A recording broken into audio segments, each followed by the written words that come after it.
கர்த்தருடைய பரிசுத்த நாமத்திற்கு மகிமை உண்டாகட்டும். இன்றைக்கு இந்த நாளிலே நான் நீண்ட ஒரு பெரிய செய்தியோ பிரசங்கத்தை நான் உங்களுக்கு கொண்டு வரல. ஏனென்றால் இன்றைக்கு நல்ல செய்தியை நம்ம ஐயா அவர்கள் கொண்டு வந்திருக்கிறார்கள். நமக்கு திருவிருந்து ஆராதனை இருப்பதனால உங்களோடு பேசாமல் இருக்கக்கூடாது என்பதற்காக, அதாவது கர்த்தருடைய வார்த்தையை சொல்லாமல் இருந்தால் அது திருப்தியாக இருக்காது என்பதனால சுருக்கமாக 4 வார்த்தையை சொல்லி நான் கடந்து போக ஆசைப்படுகிறேன். கடந்த 3 வாரங்களாகவே வார்த்தை என்கிற தலைப்பின் கீழாக ஆவியானவர் நம்முடைய சபைக்கு வேண்டிய ஆலோசனைகளை ஆண்டவர் தொடர்ந்து நமக்கு கொடுத்து வருகிறார், உங்களோடு பேசி கொண்டு வருகிறார். அவருடைய வார்த்தை, கர்த்தர் தம்முடைய வார்த்தையின் மூலமாகவே அவர் உங்களோடு பேசி கொண்டிருக்கிறார். இதற்கு ஆதாரமாக சில வார்த்தைகளையே நான் உங்களுக்கு சொன்னேன். என்ன சொன்னேன் என்று சொல்லி பார்த்தா, மனுஷன் அப்பத்தினால் மாத்திரமல்ல, தேவனுடைய வாயிலிருந்து புறப்பட்டு வருகிற, ஆண்டவருடைய வாயிலிருந்து புறப்பட்டு வருகிற ஒவ்வொரு வார்த்தையினாலும் ஒரு மனுஷன் பிழைப்பான் என்று ஆண்டவர் சொல்லி இருக்கிறார். நான் உங்களுக்கு கடந்த 3 வாரமாக தொடர்ந்து பேசிக்கொண்டு வருகிறேன். வார்த்தை ஒரு மனிதனை வாழ வைக்கும் என்று நான் சொன்னேன்.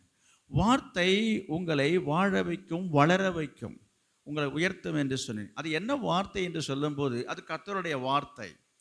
அது மாத்திரமல்ல, உங்கள் வாயிலிருந்து புறப்பட்டு வருகிற வார்த்தையும் கூட உங்களை வாழ வைக்கும் என்று நான் உங்களுக்கு சொல்லியிருக்கிறேன். இன்றைக்கு நான் திரும்பவும் அந்த பகுதிக்கு நான் கடந்து செல்ல விரும்பவில்லை. எனவே இன்றைக்கும் ஆண்டவர் சொன்ன வார்த்தையினாலே நடந்த சில காரியங்களை சொல்லி சீக்கிரமாக நான் முடிக்க ஆசைப்படுகிறேன். அவர் சொன்ன ஒரு வசனத்தை நான் உங்களுக்கு ஆதாரமாக எடுத்துக்கொள்ள விரும்புகிறேன். சங்கீதம் 143 அதிகாரம் 4வது வசனம். சங்கீதம் 143:4. என் ஆவி என்னில் தியங்குகிறது, என் இருதயம் எனக்குள் சோர்ந்து போகிறது. என் ஆவி எனக்குள் தியங்குகிறது, என் இருதயம் எனக்குள் சோர்ந்து போகிறது.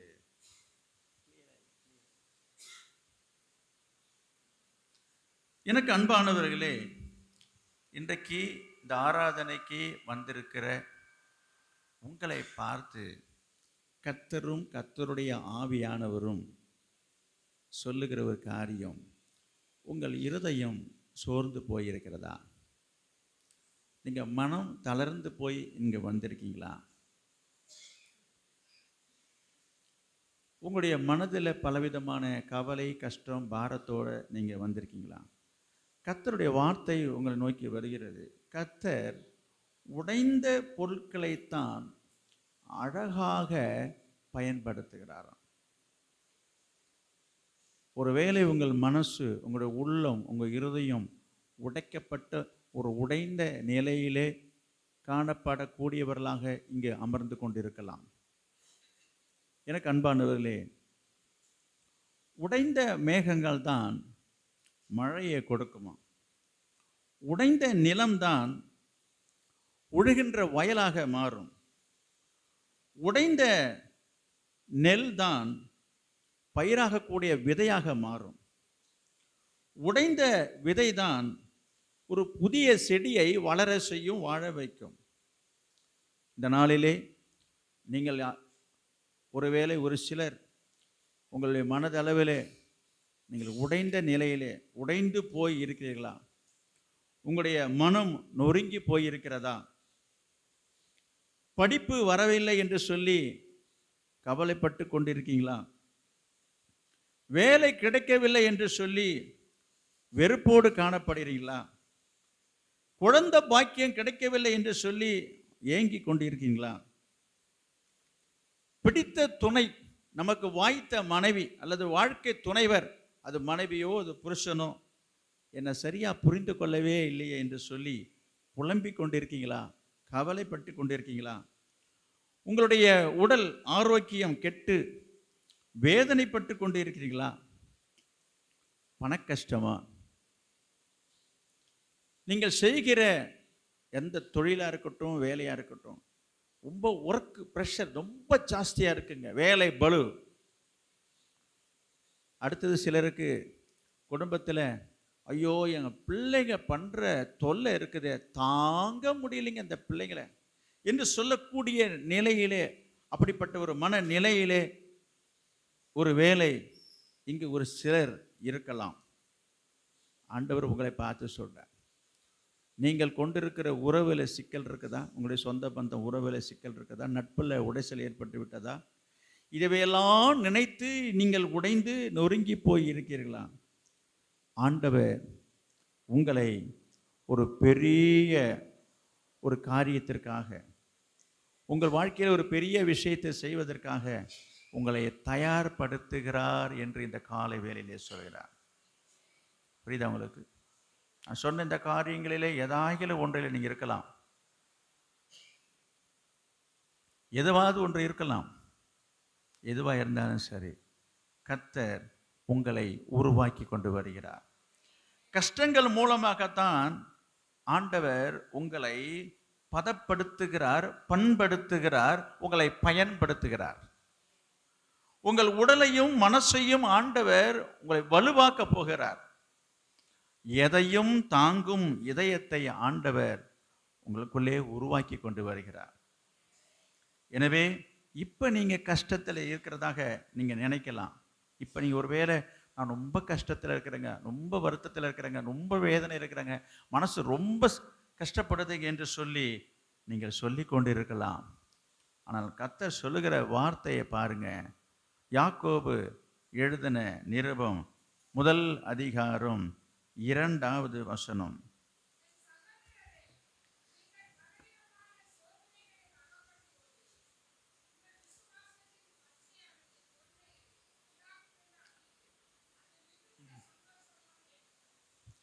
உங்கள் விசுவாசத்தின் பரீட்சையானது பொறுமையை உண்டாக்கும் என்று அறிந்து அதை மிகுந்த சந்தோஷமாக எண்ணுங்கள்.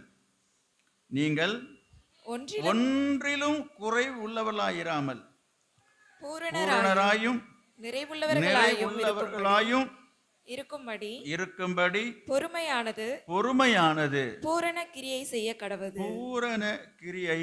கடவது.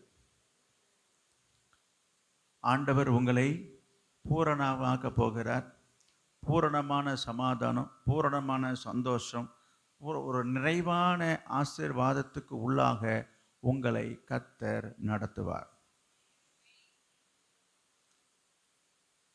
வேதத்திலே ஆண்டவர் செய்த ஒரு சம்பவத்தை உங்களுடைய கவனத்துக்கு கொண்டு வந்து நான் முடித்துக் கொள்கிறேன்.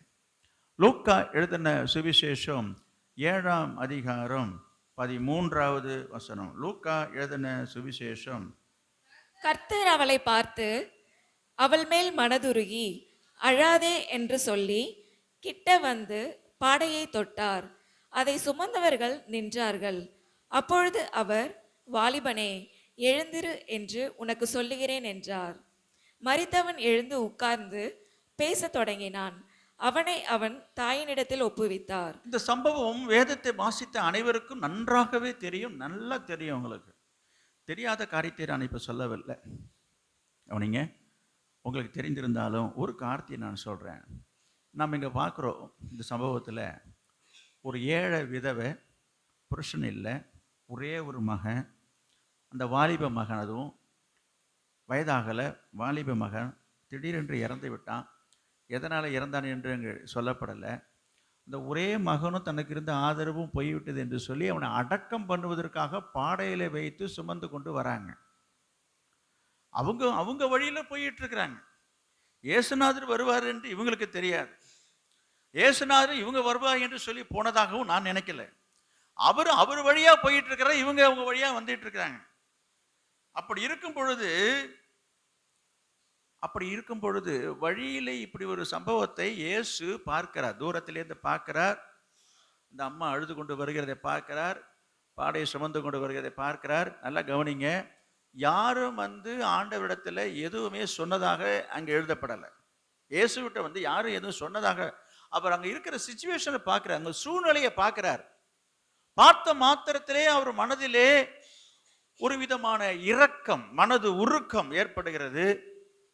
கிட்ட வராரு, கிட்டக வந்து பாடையை தொட்டாரு. அதை அதை சுமந்தவர்கள் சுமந்தவர்கள் நின்றார்கள். கவனிங்க, அதோட நீங்க நிக்கலாம்.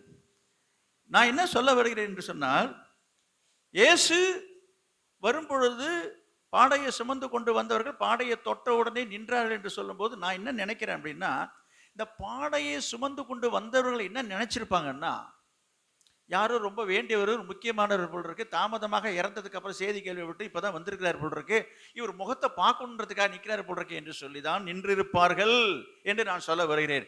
இன்றைக்கும் நம்முடைய உலகத்துல நீங்க பாருங்க, இன்றைக்கும் நான் சொல்றேன், அநேகர் பார்த்தீங்கன்னாக்கா சுடுகாடு அடக்கம் பண்ணுகிற வரைக்கும் கடைசி நேரத்தில் நிறுத்துக்க அப்படின்வாங்க. எதுக்கு? இப்போதாங்க வந்துகிட்டு இருக்காருங்க, பஸ் லேட் ஆயிடுச்சு, வந்துட்டு இருக்காருங்க, முகத்தை மூடாதீங்க. கடைசி நேரத்தில் கூட சிலர் வந்து முகத்தை பார்க்கக்கூடியதாக இருக்கிறாங்க. அவர்களுக்காக சிலர் காத்துட்டு இருக்கிற காரியத்தை நம்ம பார்த்து கொண்டிருக்கிறோம். இங்க இந்த சம்பவத்தை பார்க்கும் பொழுது கிட்டத்தட்ட அப்படித்தான் அவர்கள் நினைத்திருக்கிறார்கள். பாடையை சுமந்தவர்கள் என்ன நினைச்சிட்டாங்கன்னா, ஓ இயேசுநாதர் வந்து பாவம், அவங்க முகத்தை பார்க்கறதுக்கு ஆசைப்படுறாரு என்று சொல்லி தான் நினைத்தாங்க. ஆனால் நடக்க போகிறது என்னன்றது யாருக்குமே தெரியாது. இந்த அம்மாவும் எதிர்பார்த்திருக்க மாட்டார்கள். நடந்தது என்ன? கிட்டக்க வந்தாரு, பாடையை தொட்டாரு, நின்றார்கள். ஆண்டவர் செய்த காரியம் என்ன என்றது நீங்க பாருங்க. வாலிபனே வாலிபனே எழுந்திரு என்று உனக்கு சொல்லுகிறேன் என்றார். அவ்வளவுதான், முடிஞ்சிச்சுங்க. செத்து போன பிணத்தோட ஆண்டவர் பேசுறாருங்க. செத்து இறந்து போயிட்டான், அடக்கம் பண்ண போறாங்க. ஆண்டவர் சொல்றாரு, அவன்கிட்ட போய் எழுந்துருன்னா அவன் காதில் விழுமா? காது தான் கேட்குமா? அப்போ சுற்றி உள்ளவங்க என்ன நினைப்பாங்க, நாமே என்ன நினைப்போம்? நான் அவன்கிட்ட போய் பேசிட்டு இருக்காரு. உசுறு இருக்கும்போதே நம்ம கூப்பிட்டா கண்ணை திறந்து பார்க்க மாட்டாங்க சில பேர். ரொம்ப சீரியஸாக இருக்கும்போது ஐசியூவில் போய் பார்த்தீங்கன்னா மூக்கில் டீப்பு எல்லா டீப்பும் போயிட்டு இருக்கோம். கூப்பிட்டு பார்ப்பாங்க, தம்பி தம்பி தம்பின்னுவாங்க. கண்ணும் திறந்து பார்க்க மாட்டாங்க, கையும் ரொம்ப கவலைப்படுறோம் நம்ம. ஆனால் உயிர் ஓடிட்டு இருக்கு. இங்க மரித்து போன நிலையில் இருக்கிற வாலிபன்ட்ட போய் தம்பி எழுந்துருன்றாரு இவர். நான் என்ன சொல்ல வருகிறேன், ஆண்டவர் அங்க என்ன செய்யலைன்னு நான் சொல்ல வரேன். அங்க ஒன்றும் ஜபம்லாம் பண்ணலை. என்னது, லாசருவுக்கு கூட அங்க ஒரு ஜபம் பண்றாரு. அங்க இருந்துட்டு பிதாவே உங்களுடைய நாம மகிமைப்படணும்னு அங்க கூட ஒரு ஜபம் பண்ணதுக்கு அப்புறமா தான் லாசரு வெளில வர வைக்கிறாரு. ஆனா இங்க எந்த ஜபமும் பண்ணல. ஆண்டவர் என்ன செய்யறாரு, இந்தாப்பா எழுந்திருந்தார், என்னமோ அவனை தூங்குறவனை எழுப்புற மாதிரி எழுப்பிட்டாரு. இங்க என்ன சொல்ல வரேன்னு, அவருடைய வார்த்தை, நான் அங்க சொல்ல வந்த ஒரு வார்த்தை, ஆண்டவர் வாயிலிருந்து வந்த ஒரு வார்த்தை ஒரு மனிதனை வாழ வைத்தது. அதுக்கு சொல்ல வந்த என்ன வார்த்தை இது? வாலிபனே எழுந்துரு. புரியுதா? ஆண்டுடைய வாயிலிருந்து புறப்பட்டு வருகிற ஒவ்வொரு வார்த்தையும் உங்கள் வாழ்க்கையை வளமாக்கும் என்பதற்காக நான் சொல்ல வருகிறேன். ஆண்டவர் வேற எதுவும் பேசணும்னு அவசியம் இல்லைங்க. இப்ப பாருங்க, இங்க பாருங்க, ஒரு வார்த்தை தான் சொன்னாரு. அவர் சொல்ற வார்த்தையை பாருங்க, ஆச்சரியமா இருக்குது இல்லையா? இன்னொரு சம்பவத்தையும் நான் உங்களுக்கு கவனித்துக்கு கொண்டு வர முடியும். யோவான் எழுதின சுவிசேஷம் 5ஆம் அதிகாரம் 8வது வசனம். யோவான் எழுதின சுவிசேஷம் 5ஆம் அதிகாரம் 8வது வசனம். இயேசு அவனை நோக்கி, எழுந்திரு, உன் படுக்கையை எடுத்துக்கொண்டு நட என்றார். உடனே அந்த மனுஷன் சுஸ்தமாகி தன் படுக்கையை எடுத்துக்கொண்டு நடந்து போனான். இதுவும் உங்களுக்கு தெரிந்த ஒரு சம்பவம் தான்.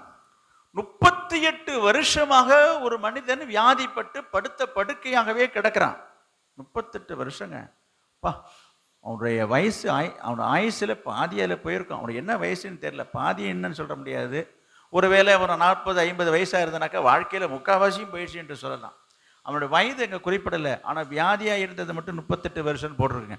38 வருஷம் மொத்தம் படுத்த படுக்கையில இருக்கிறான். அவனை குணமாக்க முடியல, யாரும் குணமாக்கவும் இல்லை. அவன் குணமாக முடியாத ஒரு நிலையில இருக்கிறான். அவன் வந்த காரியத்தை பற்றி உங்களுக்கு தெரியும். அந்த குளத்துல இறங்கினா சுகம் கிடைக்கும் என்று சொல்லி அவன் பிரயாசப்படுறான். அதனால அது முடியாம போயிடுச்சு. அந்த கதையெல்லாம் இயேசுவிட்டு அவன் சொல்லி கொண்டிருக்கும் பொழுது இயேசு செய்த காரியத்தை நான் உங்களுக்கு சொல்ல வருகிறேன். இயேசு என்ன செய்யறாரு என்று பார்த்தீங்கன்னா, அவன் இயேசுவிடத்துல என்ன சொல்றான்? எழுந்திரு. இயேசுவிடத்துல என்ன சொல்றான்? ஆண்டவரே, இந்த குளத்துல தேவதூதன் வந்து தண்ணீரை கலக்கும் பொழுது என்னை கொண்டு போய் விடுறதுக்கு யாருமே இல்லைன்னு சொல்லி அவர் அப்படி ஒரு பார்வை பார்க்குறான். முடிஞ்சா என்னை கொண்டுட்டு போய் இந்த குளத்துல இறக்குங்களேன்னு சொல்லாம சொல்ற மாதிரி இருக்குது. அது இதுதான் அங்க நடந்த சம்பாஷணை. ஆண்டவர் பார்த்தாரு, அவன் பேசின அந்த வார்த்தைக்கு பதில் சொல்லவே இல்லை. அவனுக்கு தீர்வு என்ன என்பதை கண்டார். இங்க வளவலன்னு பேசிட்டு இருக்கிறதுலாம் அவசியம் இல்லை. யாரு வந்தா, யாரு போனா, யாரு உன்னை கொண்டு விடலை, ஏன் கொண்டு, இதெல்லாம் விசாரணையே தேவையில்லை. இப்போ உனக்கு என்ன வேணும்? சுகம் வேணும், இவ்வளோ தானே. ஆண்டவர் பார்த்தாரு. இது அவன் நினைச்சு பார்க்கல, அவன் எதிர்பார்க்கல. நான் 2 இடத்துலையும் சொல்ற ஒரு காரியம், இந்த தாய் எதிர்பார்க்கவே இல்லை தன் மகன் திரும்ப உயிரோடு வருவான் என்று சொல்லி. அந்த நாயின் ஒரு விதவையினுடைய தாய் எதிர்பார்க்கவே இல்லை, அவன் சொல்லவே இல்லை. அவள் விரும்ப மாட்டாள் என்று நான் சொல்ல வரல, அவள் எதிர்பார்க்கவில்லை என்று நான் சொல்ல வருகிறேன். அதே போலதான் இந்த 38 வருஷமா இருந்தவன், ஆண்டவர் இப்படி ஒரு காரியம் செய்வார் என்று அவன் எதிர்பார்க்கவே இல்லை. ஆனால் வேற ஒன்றை எதிர்பார்த்தான், ஆண்டவர் தனக்கு உதவி செய்வார் என்று. என்ன உதவி? அந்த குளத்துல இறங்குவதற்கு ஏதாவது உதவி செய்வார் என்றுதான் அவன் எதிர்பார்த்தான். ஆனால் ஆண்டவர் இப்படி ஒரு நிரந்தரமான ஒரு தீர்வை, ஒரு விடுதலையை தருவார் என்று அவன் கொஞ்சம் கூட நினைச்சே பார்க்கல. ஆண்டவர் அற்புதம் செய்கிறார். என்ன அற்புதம் நடந்தது, எப்படி அற்புதம் செய்கிறார் என்று பார்த்தீங்கன்னா, இயேசு அவனை நோக்கி, எழுந்திரு, உன் படுக்கையை எடுத்துக்கொண்டு நட என்றார். அவ்வளவுதான். இந்த 2, இது அவருடைய வாயின் வார்த்தையை நான் சொல்லுகிறேன். அவர் வாயிலிருந்து புறப்பட்டு வருகிற வார்த்தையை பாருங்க. எழுந்திருன்றாருங்க. இதெல்லாம் உங்களுக்கு ஏற்கனவே நான் இதை குறித்து பேசியிருக்கிறேன். என்ன சொல்ல வருகிறேன்? அவன் எழுந்திருக்கிறவனா இருந்தாக்கா அவன் எப்பவே எழுந்து போய் இந்த குளத்துல இறங்கி சுகமாக்கா வீட்டுக்கு போயிருப்பானே. அவன் தான் கதையா சொல்லிட்டு உட்காந்துருக்கிறான். நான் 38 வருஷமா படுத்த படுக்கல கிடக்கிறேன், என்னை யாரும் சீண்டு வார இல்லை, என்னை நாடு வார இல்லை, என்னை ஏறெடுத்து பார்க்காரு யாரும் கிடையாது. என்னது, இந்த குளத்துல எனக்கு இறக்கி விடுறதுக்கு ஒரு ஆள் இல்லாம நான் உட்காந்துருக்கேன், என்ன போய் எழுந்துரு. நான் எழுந்திருக்கேன்னாக்கா இப்பயே எழுந்து எல்லாம் இறங்கியிருப்பேனே. யோசித்து பாருங்க. எழுந்திரு, அப்புறம் உன் படுக்கையை எடுத்துக்கொண்டு நட என்று ஆண்டவர் சொல்லுகிறார். என்ன நடந்தது? உடனே அந்த மனுஷன் சொஸ்தமாகி தன் படுக்கையை எடுத்துக்கொண்டு நடந்து போனான். போதும். அப்போ இந்த வார்த்தை அவனுக்குள்ள என்ன செய்தது? கிரியை செய்து. ஆண்டவருடைய வாயிலிருந்து புறப்பட்டு வருகிற வார்த்தை அவனை குணமாக்கிட்டது. அப்ப இந்த குணமாக்கப்பட்டதை அவன் தன்னுடைய சரீரத்திலே அவன் உணர்கிறான். தனக்குள்ள ஏதோ ஒரு மாற்றத்தை அவன் உணர்கிறான், ஒரு பலனை அவன் உணர்கிறான். உணர்ந்ததனால தான் அவன் என்ன செய்ததாக பார்க்கிறோம், உடனே அவன் சொஸ்தமாகின்னு இருக்கு பாருங்க. அப்ப என்ன பண்றான்? தன் படுக்கையை எடுத்துக்கொண்டு நடக்கிறதுக்கே முடியாம கிடைக்கிறாங்க. சில பேர் பாருங்க, முடியாதவங்களாம் என்ன சொல்லுவாங்க, நடக்கிறாருங்களா, ஐயோ நடக்க முடியலைங்க, அவர் படுக்கையில தாங்க இருக்கிறாரு. இவனுடைய நிலைமை அப்படிதான். நடக்க முடியாம படுக்கையில இருந்தவன் அவன். ஆண்டவர் அவனை சுகமாக்குனது பெரிய விஷயம் இல்லை, அவனை நடக்க வச்சிருக்கிறாரு. அப்புறம் ஒரு ஆளு வியாதியஸ்தனா இருக்கிறவன் எழுந்து நடக்கிறதே பெரிய விஷயங்க. எப்படி நடப்பாங்க? நடக்கிறாங்கன்னா எப்படி நடப்பாங்க? யாரையாவது பிடிச்சிட்டு நடப்பாங்க, ஒரு கழியை கோலை பிடிச்சிட்டு நடப்பாங்க. சில பேர் சொல்கிறேன், நம்ம சில பேர் கை தாங்கலாம் அழைச்சிட்டு போகிறது உண்டு இல்லையா? ஆனால் இவன் எப்படி நடந்து போனான்னு போட்டிருக்கு, தன் படுக்கையை எடுத்துக்கொண்டு. அவன் படுத்திருந்த படுக்கை கொண்டு அவன் எடுத்துகிட்டு போகிறானா. நடந்து வர்றதே பெரிய விஷயங்க. அப்போ இது எதற்காக இந்த படுக்கை அவன் எடுத்துகிட்டு போகணும்? இந்த படுக்கை திரும்ப தேவையா? அப்படி அல்ல. இது அவனுடைய ஆரோக்கியத்தையும் அவனுடைய பலத்தையும் காட்டுகிறது. இந்த படுக்கை அவன் தூக்கிக்கிட்டு போகிற அளவுக்கு அவன் சுகமாக இருக்கிறான்றதான் நமக்கு தெரிய வருகிறது. எனவே ஆண்டவர் சொன்ன வார்த்தையை நீங்க பாருங்க. நான் உங்களுக்கு சொல்றேன், உங்கள் வாழ்க்கையிலே கர்த்தர் உங்களுக்கு ஒரு அற்புதத்தை செய்ய வேண்டும் என்று சொல்லி அவர் விரும்புகிறார். நீங்க விரும்புறீங்களே இல்லையோ, அவர் விரும்புகிறார். அவர் ஆவலா இருக்கிறார், அவர் ஆர்வமா இருக்கிறார், அவர் உங்கள் மேல அக்கறையா இருக்கிறார். அவர் சொல்லுகிற வார்த்தையை நீங்க நம்பணும். அவர் சொல்ற வார்த்தையை நீ நம்புங்க. நீங்க இந்த வார்த்தை அவனுக்குள்ள சுகமாக்கப்பட்டு என்ன செய்தான்? அவனுக்குள்ளர ஒரு பலனை கொண்டு வந்தது. அவன் இப்படி சொல்லியிருந்தா, ஏங்க என்னால் எழுந்திருக்க முடியல, நடக்க முடியல, என்ன படுக்கை வேற எழுதிட்டு வர சொல்றீங்களா என்ன என்று அவன் சொல்லல. அவன் செய்தான். நான் என்ன சொல்ல வரேன், உங்களுக்கு இது போன்ற எண்ணங்கள் உங்கள் மனதிலே தோன்றலாம். என்னால் இது முடியாது, என்னால் இதை செய்ய முடியாது என்று ஒருவேளை நீங்க நினைக்கலாம். நான் இப்போது சொல்றேன், கர்த்தருடைய வார்த்தையை நம்புங்க. கர்த்தருடைய வார்த்தை உங்களை நோக்கி வருகிறது, வந்து கொண்டிருக்கிறது, ஒவ்வொரு வாரமும் வந்து கொண்டிருக்கிறது. அவருடைய வார்த்தையின் மீது நம்பிக்கை வைத்து கீழ்ப்படிந்து அதற்கு உங்களை ஒப்பு கொடுக்கும் போது உங்கள் வாழ்க்கையிலே அற்புதங்கள் நடக்கும். அது உங்களை வாழ வைக்கும், வளர வைக்கும். எனவே உடைந்து போன, சோர்ந்து போன, நொறுங்கி போயிருக்கிற உங்களுடைய இருதயங்களை கர்த்தர் தாமே இந்த நாளிலே கட்டி எழுப்புவாராக. அவர் நொறுங்குண்ட இருதயம் உள்ளவருக்கு கர்த்தர் சமீபமாக இருக்கிறார். நொறுங்குண்ட இருதயம் உள்ளவருக்கு ஆண்டவர் ரொம்ப ரொம்ப ரொம்ப அருகில் இருக்கிறார். எனவே இன்றைக்கு இந்த நாளிலே உங்களுடைய மனசு உடைஞ்சு போய் நொறுங்கி போய் பலவிதமான வருத்தத்தோடு வேதனையோடு வந்திருந்தாலும் கர்த்தர் உங்களுக்கு சமீபமாக இருக்கிறார். இன்றைக்கு இந்த நாளிலே அவருடைய வார்த்தையை கொண்டு, வார்த்தையின் மூலமாக உங்கள் வாழ்க்கையிலே அற்புதத்தை செய்ய போகிறார். உங்களை வளமாக்க போகிறார், உங்களை உயர்த்த போகிறார், உங்களை ஆசீர்வதிக்க போகிறார். உங்களுடைய துன்பம் துக்கம் எல்லாவற்றையும் மாற்றி கர்த்தர் உங்களை ஆசீர்வதித்து திருப்தியாக்க விரும்புகிறார். அந்த வார்த்தையை நீங்கள் நம்புங்க, நீங்கள் ஆசீர்வாதத்தை பெறுவீர்கள். கர்த்தர் உங்களை ஆசீர்வதிப்பாராக. நாம் ஜெபம் பண்ணுவோம்.